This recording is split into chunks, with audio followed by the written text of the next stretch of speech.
ሰላም ሰላም ውዶቼ እንዴት ናቸው? ሁሉ ሰላም? እኔ ጋር ሁሉም ሰላም ነው። እግዚአብሔር የተመሰገነ ይሁን። እንግዲህ ከስደት በሰላም ገብቻለሁ ማለት ነው። አሁን ያሉት ዱባይ ነው። እግዚአብሔር ይመስገን። ከቤሩት ገብቼ ስራም ጀምሬ ነበረ። አንዳንድ ነገር ተንቀሳቅሼ ነበር ማለት ነው። እግዚአብሔር ይመስገን። ባዶዬን ተሰድጄ በበረከት የመለሰኝ የቅዱሳን አምላክ እግዚአብሔር ስሙ ይባረክ። በሀዘን ነበር የተሰደድኩት፣ በደስታ ተመልሻለሁ። በዚህ ደግሞ የረዱን የሃይማኖት አባቶቻችንን በጣም በእውነት እግዚአብሔር አምላክ እንግዲህ የልፋታቸውን ዋጋ በሰማይ ይክፈላቸው።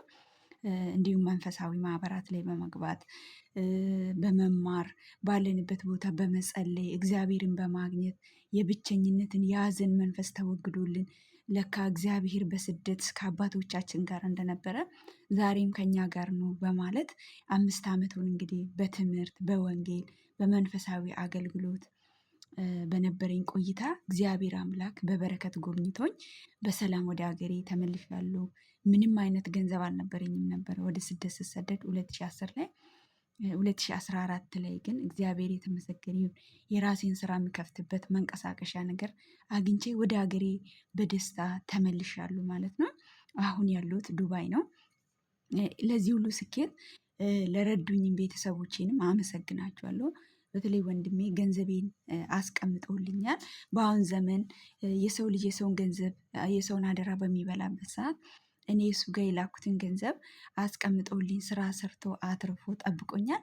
ለዚህም ደግሞ በእናንተ በተመልካቾች ፊት አመሰግናለሁ ማለት ነው። እግዚአብሔርም ደግሞ እየተመሰገነ ይሁን። እግዚአብሔር መልካሙን ሁሉ አድርጎልኛል። እናንተም ደግሞ ዛሬ ላይ በስደት ያላችሁ እንዴት ገንዘባችሁን ሴቭ ማድረግ እንዳለባችሁ ቢያንስ ግማሹን ለቤተሰብ ላይ እንኳን ብትልኩ ግማሹን እጃችሁ ላይ ሴቭ ማድረግ እንዳለባችሁ ይሄን እነግራችኋለሁ። ቻናሌን ሰብስክራይብ ሼር በማድረግ ቤተሰቦች ይሁኑ እላችኋለሁ። እወዳችኋለሁ።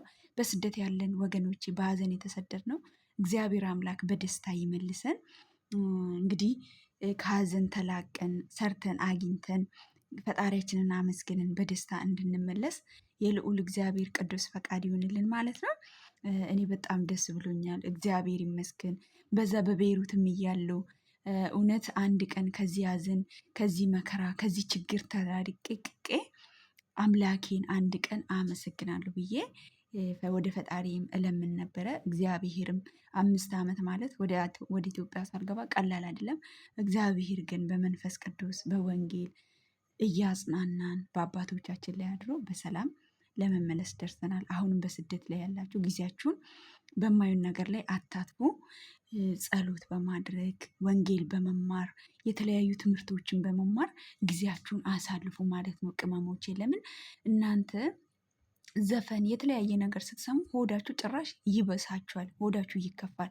መዝሙር፣ ወንጌል፣ መንፈሳዊ ማህበራትን አንዳንድ ሞያዎችን ደግሞ ስትማሩ አንድ በትምህርት ራሳችሁን ታሳድጋላችሁ፣ እውቀት ትሸምታላችሁ። ሁለት ደግሞ እግዚአብሔር ብትሰደዱ ከእናንተ ጋር እንደሆነ በመከራም ብትሆኑ እግዚአብሔር ከእናንተ ጋር እንደሆነ ተስፋ ታደርጋላችሁ። የጸሎት ሰዓት ባይኖራችሁ መጸለያ ቦታ ባይኖራችሁ በልባችሁ እስቲል ፈጣሪያችሁን ተስፋ አድርጋችሁ እንድትለምኑት በሀዘን ውስጥ ካላችሁ በችግር ውስጥም ካላችሁ እግዚአብሔር እንዲረዳችሁ ተስፋ ታደርጋላችሁ። ስለዚህ ተማሩ፣ መንፈሳዊ ማህበር ላይ ግቡ፣ ወንጌል ተማሩ። በእውነት እግዚአብሔር የደረቀችዋን እንጨት እንደሚያለመልም ሁሉ እኔም ልምልም ብዬ በስጋም በሁለት በረከት በነፍስም በመንፈስም ተባርኬ ተመልሻለሁ። ስለዚህ ዛሬም ደግሞ እግዚአብሔር ይመስገን እየሰራው ነው ያለሁትኝ። ስለዚህ በርቱ። ከምንም በላይ ፈጣሪያችሁን ያዙ ውዶቼ። በክብር በደስታ ትመለሳላችሁ። ስለ ስደት ስለ መዳም ቅመሞች ብዙ ነገር አወራችኋለሁ ማለት ነው። ገና አዲስ ለምትመጡም